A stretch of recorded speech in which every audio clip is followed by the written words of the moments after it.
मुख्यमंत्री पुष्कर सिंह धामी ने जोशीमठ में किया रोड शो। जोशीमठ की जनता से भाजपा के पक्ष में मतदान करने की अपील। कहा केंद्र सरकार ने 1700 करोड़ की धनराशि जोशीमठ के पुनर्निर्माण और विकास कार्यों के लिए स्वीकृत।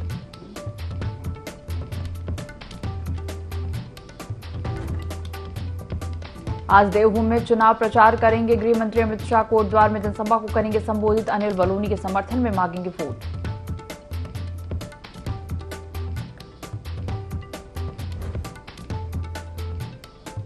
लालकुआं नगर पंचायत पूर्व चेयरमैन पवन चौहान भाजपा में हुए शामिल। भाजपा प्रदेश अध्यक्ष महेंद्र भट्ट ने दिलाई पार्टी की सदस्यता। 2022 के विधानसभा चुनाव में टिकट न मिलने से नाराज होकर लड़ा था निर्दलीय विधानसभा चुनाव।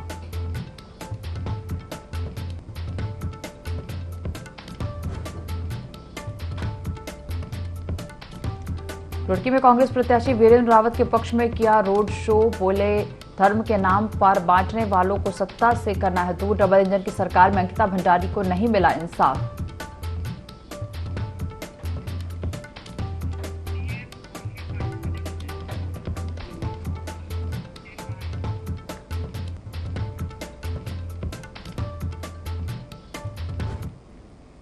देवभूमि लाइव देख रहे हैं आप और मैं हूं आपके साथ दिव्या। बुलेटिन की शुरुआत करेंगे खबरों के साथ। उत्तराखंड में बीजेपी का प्रचार अभियान तेजी पर है। सीएम पुष्कर सिंह धामी खुद प्रत्याशियों के लिए लगातार चुनाव प्रचार कर रहे हैं और इसी कड़ी में सीएम धामी जोशीमठ में बीजेपी प्रत्याशी अनिल बलूनी के समर्थन में रोड शो किया और इसके बाद सीएम धामी ने जनसभा कर अनिल बलूनी के लिए वोट मांगे।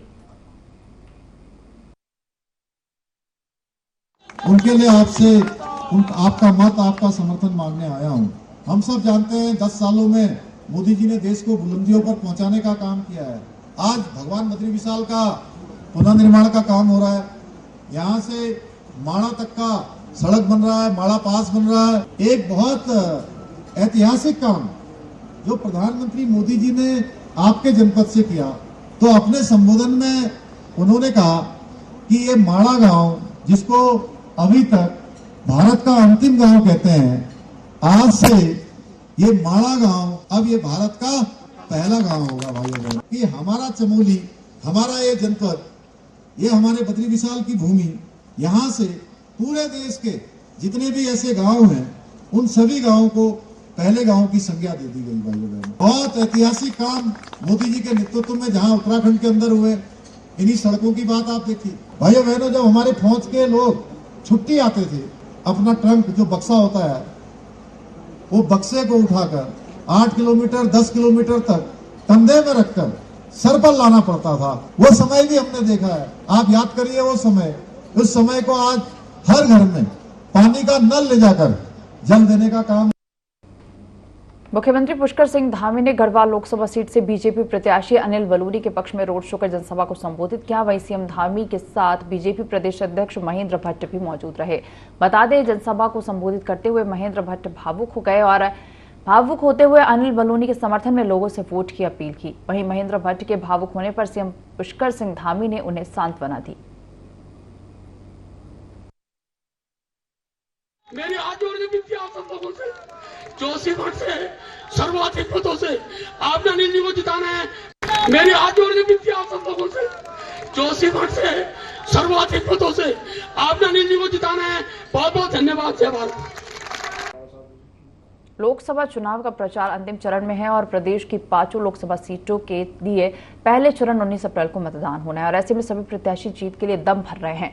तो वहीं हरिद्वार लोकसभा सीट को लेकर समीकरण क्या कहते हैं और किसानों के क्या मुद्दे इस चुनाव में रहने वाले हैं, इसी को लेकर मंगलौर के किसानों और स्थानीय लोगों से IND24 ने खास बातचीत की। 19 अप्रैल को चुनाव मतदान होना है।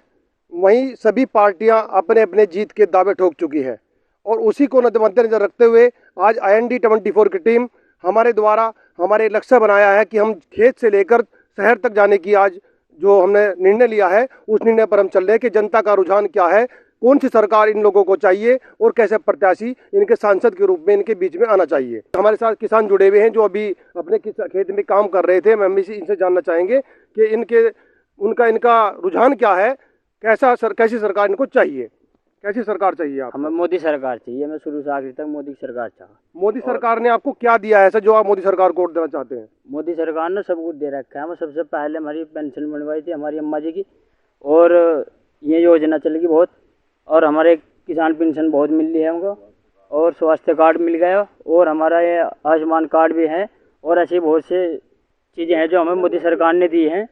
और हम खेत में जो हमारा गन्ना है वो भी हमें कोई दिक्कत नहीं है, चाहे कितना महंगा हो जाए गन्ना हमारा कोई दिक्कत नहीं है। जैसा कि आप लोकसभा क्षेत्र हरिद्वार के निवासी हैं और किसान नेता ये कहते हैं कि अगर हमारा गन्ना महंगा बिकेगा तो हमको फायदा होगा।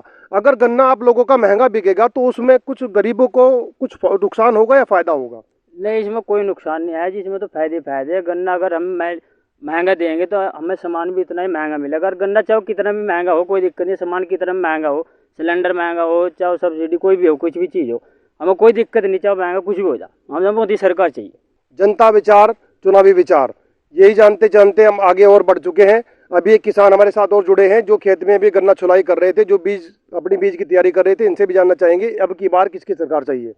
जैसे कि अभी आप खेत में बीज छोड़ रहे थे, हमने आपको आप हमें देखकर आए यहाँ, तो आपको क्या लगा कि अब क्या आप लोग पूछ रहे हैं? मैं तो यह जानने के लिए आया था, पता नहीं भाई यहाँ क्या लोग यहाँ क्या कर रहे हैं भाई खड़े हुए। मैंने देखा कि आप पत्रकार लोग यहाँ आए हुए, मैं भी मगर देख जाएगा। अच्छा, हमारे द्वारा अपनी टीवी IND TV की टीम के द्वारा एक जानकारी चाह रहे थे कि जनता का रुझान इस बार किसकी ओर है, किसकी सरकार आपको चाहिए? आपको भी किसकी सरकार चाहिए? इस बार मोदी सरकार चाहिए। मोदी सरकार ने बहुत कार्य किए, जैसे उज्ज्वला योजना चलाई, सम्मान निधि योजना चलाई, आयुष्मान कार्ड चलाया और अन्य बहुत सी योजनाएं चलाई। अच्छा, और भी योजनाएं तो हाँ, और अन्य योजनाएं चलाने की कोशिश करी सरकार, तो इसलिए मोदी सरकार ही आनी चाहिए इस बार भी। अच्छा, जो 70 साल तो बीते हैं, कांग्रेस सरकार के द्वारा कोई योजना ऐसी चलाई गई थी कि उन मुद्दों पर आज जनता विचार नहीं कर पा रही है? नहीं, कांग्रेस सरकार ने ऐसी कोई योजना नहीं चलाई जो आज इसलिए वो उसका कारण पिछड़ती जा रही हो। भाजपा के द्वारा 10 साल में कितने विकास कार्य हुए जो आप लोग इतने खुश हैं भाजपा सरकार से? ऐसे कितने विकास कार्य हुए? भाजपा सरकार की देना, जो आयुष्मान कार्ड चलाया, जो उज्ज्वला योजना चलाई, किसान सम्मान निधि चलाया और अन्य बहुत सी योजना चला रखी जो काश्तकारों के लिए भी है और अन्य वर्गों के लिए भी योजनाएं चलाई रही है। अच्छा, किसान सम्मान निधि चलाई है भाजपा सरकार के द्वारा, क्या वो आपको भी मिलती है? हाँ, मुझे मिलती है, अन्य सबको मिलती है। वो प्रत्येक वर्ष 6,000 एक किसान को मिलता है, 3 किस्त मिलते हैं प्रत्येक काश्तकार को। अच्छा, ये उमेश कुमार प्रत्याशी हैं, इंडिया गठबंधन से भी प्रत्याशी हैं, बसपा से भी प्रत्याशी हैं, भाजपा से भी त्रिवेंद्र रावत जी प्रत्याशी हैं। इन सब लोगों में से कौन सी किसकी सरकार आपको चाहिए? कौन सा? हमारे यहाँ तो चाहे कोई सजा, यहाँ तो क्या नाम मोदी सरकार को वोट चाहिए जाएगी सब। टीम 24 के द्वारा अनुज सैनी, मंगलौर। चारधाम यात्रा को शुरू होने में 1 महीने से भी कम का समय बच रह गया है और इसे देखते हुए अब यात्रियों के पंजीकरण की प्रक्रिया शुरू हो गई। और इस बात को लेकर उत्तराखंड के मुख्य सचिव राधा रतूड़ी ने कहा कि चारधाम यात्रा के लिए सभी बैठकें हमारे द्वारा कर ली गई हैं। साथ ही उन्होंने कहा कि ऑनलाइन माध्यम से चारधाम यात्रा के लिए पंजीकरण प्रक्रिया शुरू हो गई है। चारधाम यात्रा की भी पूरी तैयारियां हैं, पहले ही हम लोगों ने सारी मीटिंग्स इत्यादि कर ली हैं और आज से इनका ऑनलाइन रजिस्ट्रेशन भी सभी श्रद्धालुओं का शुरू हो गया है और बहुत अच्छे तरीके से सब तैयारी। जनपद उधम सिंह नगर के माफियाओं के हौसले इतने बुलंद हैं कि पकड़े हुए वाहन को बंदूक के बल पर छुड़ा कर ले जाते हैं। मामला गुलजारपुर वन चौकी से जुड़ा है। बता दें कि वन विभाग की टीम लगातार खनन माफिया के खिलाफ कार्रवाई करने में लगी है और उसी क्रम में वन विभाग की टीम कोसी नदी पहुंची, जहां अवैध खनन करते हुए 3 वाहनों को पकड़ा और इसी दौरान खनन माफियाओं ने वन विभाग की टीम पर पथराव किया। टीम ने जैसे तैसे अपनी जान बचाई और साथ ही अवैध खनन कर रहे वाहन को लाकर गुलजारपुर चौकी में खड़ा कर दिया। लेकिन रात का अंधेरा होते ही खनन माफिया के साथ उनके गुर्गों ने चौकी पर ताबड़तोड़ फायरिंग करनी शुरू कर दी और बंदूक के बल पर अपने खड़े वाहन को छुड़ा कर ले गए। है नीचे बाजपुर के पास देवघाट करके वहाँ पे जगह है, तो उस जगह पे हमारी टीम गश्त पे थी, तो वहाँ अवैध खनन करते हुए कुछ वाहन मिले, तो उनमें से कुछ वाहनों को पकड़ा गया। तभी एक वाहन जो ऐसा था कि जो भागने लगा, तो उसको पकड़ के जैसे ही पकड़ने के लिए हमारी टीम गई तो उनके ऊपर 40-50 लोगों ने इकट्ठे होकर के पथराव किया। यहाँ पे जिस चौकी में हमारा ये ट्रैक्टर रखा हुआ था वहाँ से उसको ज़बरदस्ती ले गए छीन के और वहाँ पे फायरिंग वगैरह की। तो इस मामले में हमने बन्नाखेड़ा चौकी और बाजपुर थाना और काशीपुर थाने में FIR कराई है और संभवतः 2-1 दिन के अंदर गिरफ्तारी हो जाएगी। कांग्रेस के राज्यसभा सांसद और शायर इमरान प्रतापगढ़ी रुड़की के खादर क्षेत्र पहुंचे, जहां उन्होंने हरिद्वार लोकसभा सीट से कांग्रेस प्रत्याशी वीरेंद्र रावत के समर्थन में कलियर विधानसभा में रोड शो किया और मरगोपुर गांव में एक जनसभा को भी संबोधित किया। इस दौरान इमरान प्रतापगढ़ी को सुनने के लिए भारी भीड़ उमड़ी। इमरान प्रतापगढ़ी ने जनसभा को संबोधित करते हुए कहा कि किसी के बहकावे में नहीं आना है या हम लोगों को केवल बांटना चाहते हैं। साथ ही यह भी कहा कि हम बटे तो हिंदुस्तान हार जाएगा। उन्होंने कहा कि उत्तराखंड में डबल इंजन की सरकार में अंकिता भंडारी को इंसाफ नहीं मिला है।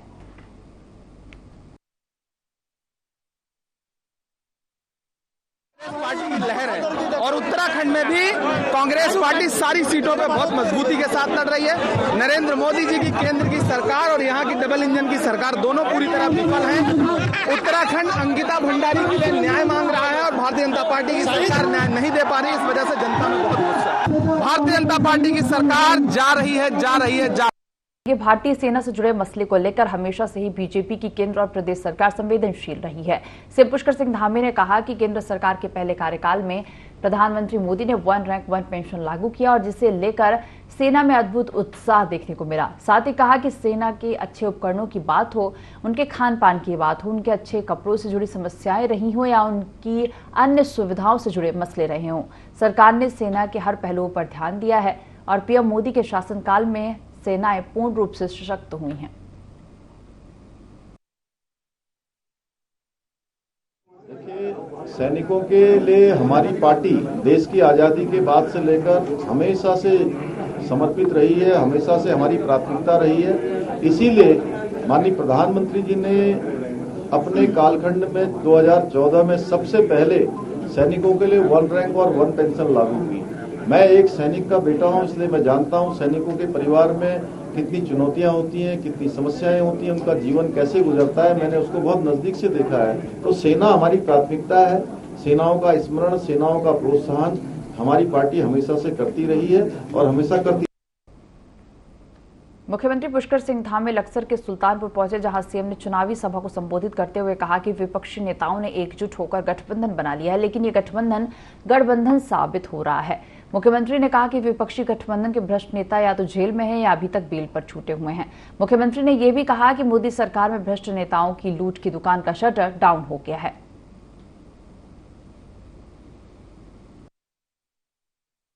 विपक्षी दलों ने अब एकजुट होकर गठबंधन तो बना लिया है, लेकिन यह गठबंधन भी विपक्षियों की तरह जैसे पहले करते रहे हैं उसी तरह का ठगबंधन निकला है। और ठगबंधन के ये नेता अब एक के बाद एक घोटालों में फंसकर जेल की सलाखों के पीछे पहुंच रहे हैं। अभी संजय गुप्ता जी बता रहे थे, देखे आप, जेल में है, कोई सलाख घोटाले में मुख्यमंत्री जेल में, अरविंद केजरीवाल जेल में है, मनीष सिसोदिया जेल में है, सत्येंद्र जैन जेल में है। भाइयों बहनों, या तो कोई जेल में है या कोई जेल में है। सोनिया गांधी बेल में है, राहुल गांधी बेल में है, ऐसे अनेक और भी जो घोटाले करने वाले हैं, भ्रष्टाचार करने वाले हैं, वो है तो जेल में है भाइयों बहनों या बेल में है। इन्होंने जितना देश को लूटना था वो लूट चुके हैं। अब आदरणीय मोदी जी के नेतृत्व में इनकी जो लूट की दुकानें हैं, इनकी जो लूट के दुकानों के शटर है, वो शटर डाउन हो गए हैं और इनकी दुकानों पर ताला लग चुका है। डीएवी पीजी कॉलेज छात्र संघ अध्यक्ष सहित 3 छात्र संघ अध्यक्षों ने एनएसयूआई की सदस्यता ग्रहण की और इस मौके पर कांग्रेस प्रदेश मुख्यालय में सदस्यता ग्रहण समारोह आयोजित किया गया। समारोह में शामिल हुए राष्ट्रीय अध्यक्ष वरुण चौधरी ने तीनों छात्र संघ अध्यक्षों को एनएसयूआई की सदस्यता ग्रहण करवाई और इस मौके पर उन्होंने कहा कि अब देश और प्रदेश का युवा इस बात को समझ गया है कि भाजपा ने उन्हें छलने का काम किया है। उन्होंने अंकिता भंडारी हत्याकांड का भी जिक्र करते हुए कहा कि अंकिता को अब तक न्याय नहीं मिल पाया है।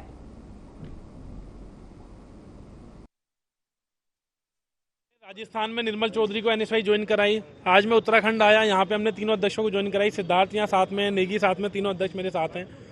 युवा समझ चुका है किस तरीके से बीजेपी युवाओं के साथ, छात्रों के साथ छल कर रही है। अंकिता भंडारी जी के केस हो, अग्निपथ स्कीम जैसी जो युवाओं के साथ आर्मी को कमजोर करने की योजना काम कर रही है, उन सबको देखते हुए इन्होंने हमारे एनएसयूआई का साथ थामा है। ये संघर्ष पथ पे इन्होंने हमारे साथ जुड़ा है, तो मुझे उम्मीद है और यकीन भी है कि देश का उत्तराखंड का युवा छात्र समझ चुका है बीजेपी उनका छल कर रही है। इसलिए अध्यक्ष भी हमारे साथ इस संघर्ष रथ में आ चुके हैं और हम संघर्ष करते रहेंगे और इस सरकार को उत्तराखंड से उखाड़ फेंकेंगे। युवा मन बना चुका किस तरीके से उनके साथ छल हो रहा है। अल्पसंख्यक राज्य मंत्री सायरा बानो ने बीजेपी अल्पसंख्यक मोर्चा के पदाधिकारियों के साथ बैठक की, जिसमें विभिन्न मंडल अध्यक्ष और अन्य सदस्य मौजूद रहे। बैठक में राज्य मंत्री सायरा बानो ने प्रदेश पदाधिकारियों और क्षेत्रीय अध्यक्षों को लोकसभा चुनाव में मजबूती से लड़ने का आह्वान किया और खास तौर पर अल्पसंख्यक बाहुल्य और नगर पंचायतों में विशेष जनसंपर्क अभियान चलाकर अल्पसंख्यक समाज के बीच में सरकार की कल्याणकारी योजनाएं पहुंचाने पर जोर दिया। तो वहीं उन्होंने कहा कि लोकसभा चुनाव में बीजेपी अल्पसंख्यक समाज के लोगों को भी टिकट देने के विचार में है।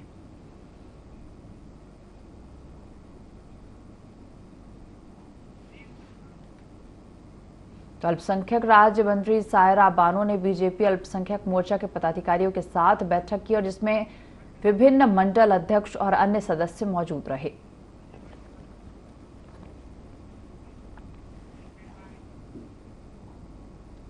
हल्द्वानी में लोकसभा भाजपा प्रत्याशी अजय भट्ट ने एक निजी हॉल में सभा को संबोधित किया और इस मौके पर कई लोगों ने कांग्रेस छोड़कर भाजपा की सदस्यता ली। वहीं अजय भट्ट ने कहा कि जिस प्रकार से जनता का अपार प्यार मिल रहा है और जहां भी जा रहा हूं लोग मेरा इंतजार कर रहे हैं, इससे साफ होता है कि आने वाले लोकसभा चुनाव और 19 तारीख को मतदान के समय सभी लोग कमल के फूल का ही बटन दबा रहे हैं। जैसे लोग बीजेपी में शामिल हो रहे हैं, मतलब साफ है कि विपक्ष के पास अब कोई भी सदस्य नहीं है। लगातार बीजेपी का कुनबा बढ़ता जा रहा है और कार्यकर्ता लगातार दिन रात मेहनत कर रहे हैं। 100-125 लोगों ने आज सदस्यता ग्रहण करी है। विभिन्न दलों को छोड़ के आए हैं, कांग्रेस है या अन्य दल है, ज़्यादा तो कांग्रेस ही छोड़ के आ रहे हैं। तो प्रसन्न है यहाँ के हमारे सिस्टम को देखकर, क्योंकि जितना सम्मान आज भारतीय जनता पार्टी के कार्यकर्ता को मिलता है और दलों में इतना नहीं है। जितना अनुशासन भारतीय जनता पार्टी में है कहीं दलों में है ही नहीं। और जगह नेताओं की पार्टी है, हमारी कार्यकर्ताओं की पार्टी है। जहाँ भी जा रहे हैं कि जनता की तरफ से सीधे बात आ रही है कि यहाँ मत आइए, यहाँ सब मोदी जी वाले हैं। पहले ही जनता कह दे रही है। इतनी वोकल पब्लिक मैंने कभी नहीं देखी। लोग चुप रहते थे, शांत रहते थे और चुपचाप अपना मतदान देते। हरिद्वार लोकसभा सीट से भाजपा के उम्मीदवार त्रिवेंद्र सिंह रावत ने कार्यकर्ताओं के साथ रानीपुर विधानसभा में रोड शो निकाला और त्रिवेंद्र सिंह रावत ने जगह जगह पार्टी कार्यकर्ताओं को संबोधित करते हुए पार्टी कार्यकर्ता से भाजपा के संकल्प को पूरा करने के लिए तन मन धन से जुट जाने का आह्वान किया। वहीं एक तरफ भाजपा लोकसभा चुनाव को लेकर अपनी सक्रियता बढ़ाती जा रही है। त्रिवेंद्र सिंह रावत का रोड शो कई जगहों पर निकला, जिसमें कार्यकर्ताओं ने भाजपा प्रत्याशी का पुष्प वर्षा कर स्वागत किया।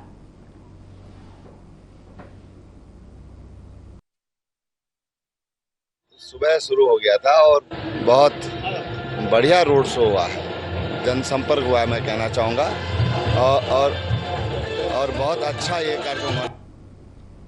सीमांत क्षेत्र जोशी मठ में लोकसभा सामान्य निर्वाचन 2024 को लेकर सभी दलों का चुनाव प्रचार अभियान अंतिम चरण में पहुंचने वाला है।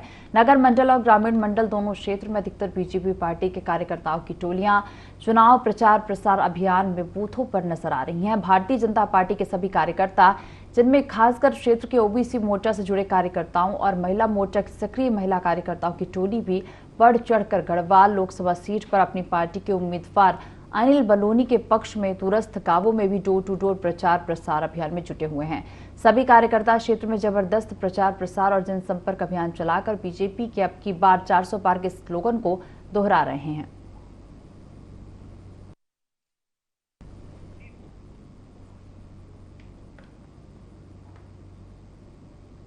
जोशी मठ में लोकसभा सामान्य निर्वाचन 2024 को लेकर सभी दलों का चुनाव प्रचार अभियान अंतिम चरण में पहुंचने वाला है।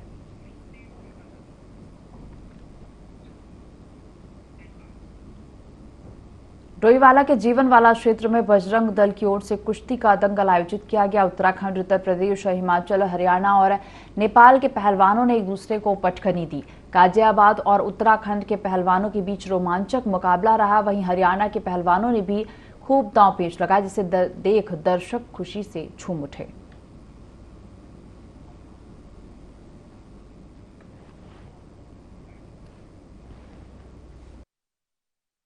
शौर्य का कार्यक्रम, जो हमारा पौराणिक खेल था, जो कुश्ती थी, प्रतियोगिता थी, दंगल होती थी, जो गांव-गांव में होती थी, लोग अपने मिट्टी से जुड़े हुए रहते थे, कुश्ती खेलते थे, शक्ति के लिए शरीर को प्रदर्शन करने के लिए कुश्ती के द्वारा लोग अपनी शक्ति को मजबूत करते थे। जिस बजरंग दल को कई लोग बोलते हैं कि बजरंग दल का काम सिर्फ उन्माद का फैलाना था, तो देख लीजिए बजरंग दल उन्माद ही नहीं, संस्कृति और सेवा सुरक्षा का भी, संस्कार का भी कार्य करता है। उसके लिए बजरंग दल ने ये पौराणिक जो खेल हमारा लुप्त होता जा रहा है, उस कुश्ती का आयोजन आज ये माजरी के जीवन वाला शिव मंदिर में किया है। जो हमारे कुश्ती के पहलवान है उन सबको जाने, रूबरू हो, उसके लिए ये कार्यक्रम का आयोजन किया गया है बजरंग दल द्वारा। यहाँ की बहुत अच्छा लगा एक्चुअली, मतलब यहाँ की पब्लिक बहुत अच्छी थी सर। आज तक मुझे मतलब 3 साल हो गए हैं ये गेम में, तो मतलब बहुत सारी मेरी कुश्तियाँ हुई, हिमाचल, जम्मू, ये पंजाब साइड सभी साइड में। कुश्ती को मतलब हर बच्चे को स्पोर्ट्स में होना चाहिए, क्योंकि स्पोर्ट्स एक बहुत अच्छी चीज़ है। और सर मतलब आजकल के मतलब लोग होते हैं ना जो वो सोचते हैं कि लड़कियाँ मतलब हमारी कम है, तो आजकल मतलब महिला पुरुषों से कम नहीं है, पुरुषों से ज्यादा आगे महिला जा रही है। कांग्रेस के नैनीताल लोकसभा क्षेत्र के प्रत्याशी प्रकाश जोशी के पक्ष में वोटरों को साधने में जुटी कांग्रेस ने कपकोट के पूर्व विधायक को मैदान में उतारा है। पूर्व विधायक ललित पासवान ने कांग्रेस प्रत्याशी प्रकाश जोशी के पक्ष में प्रचार अभियान चलाते हुए जनसंपर्क किया और इस दौरान कांग्रेसियों ने घर घर जाकर कांग्रेस प्रत्याशी के पक्ष में 19 अप्रैल को मतदान करने की अपील की। साथ ही लोगों को कांग्रेस की गारंटी के बारे में जानकारी दी गई।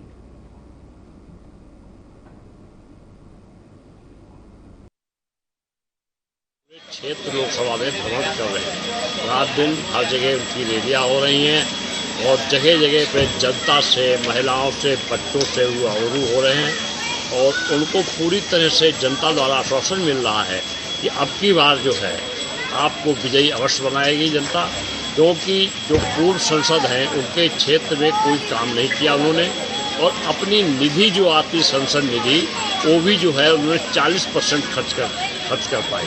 60% जो विकास काम खर्च वो भी उन्होंने बचा दी।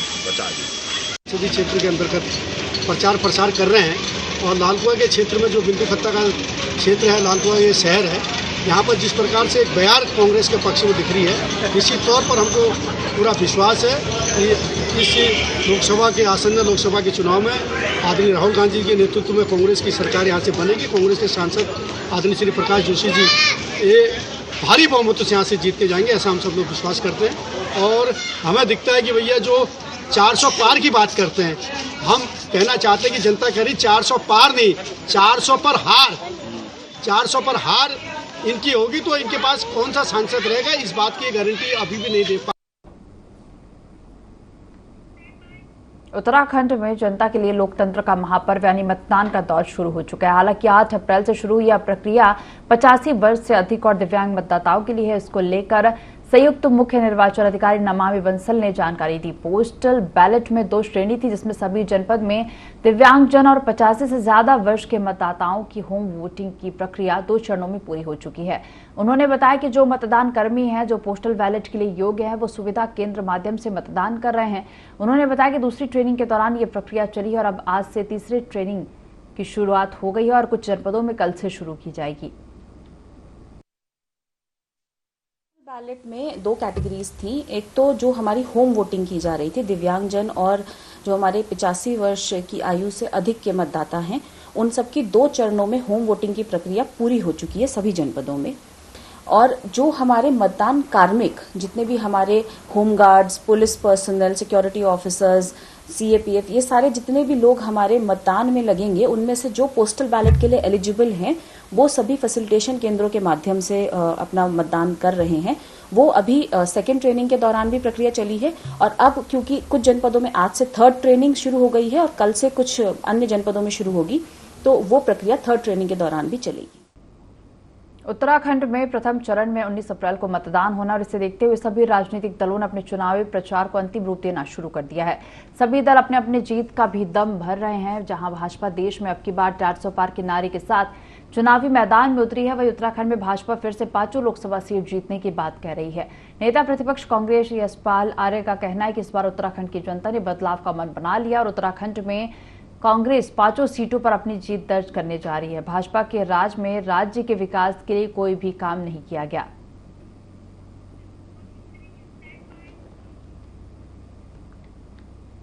इस बुलेटिन में फिलहाल इतना ही। आप देखते रहिए IND24। नमस्कार।